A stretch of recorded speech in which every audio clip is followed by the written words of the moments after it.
Hello ভাই, আসসালামু আলাইকুম। কেমন আছেন? আশা করি ভালো আছেন। আজকে নিয়ে আসলাম একটা ইফতারের পার্টি। এটা বড় জনের 120 জনের একটা পার্টি ছিল। তো এখানে নিয়ে নিলাম চিকেন, রাইস সব কিছু রেডি করে নিলাম।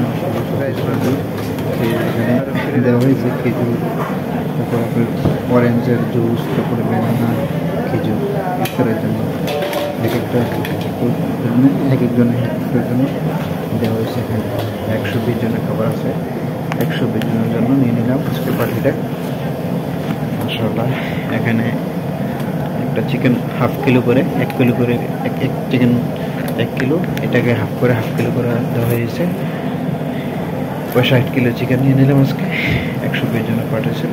সো ফাইনালি দেখতে পাচ্ছেন আজকে পার্টিটা রেডি হয়ে গেছে। খাবার কমপ্লিট, এখন চিকেনগুলো প্যাকিং করা হবে। মসজিদে পাঠিয়ে দেবেন ইনশাআল্লাহ। এখান থেকে কিচেন থেকে বানানো হয়ে গেছে, এখন আর বাইরে যাওয়া যাবে না। কমপ্লিটেড হয়ে গেছে। লাইক, শেয়ার, সাবস্ক্রাইব করে দেন। ভালো লাগবে ইনশাআল্লাহ। নতুন ভিডিও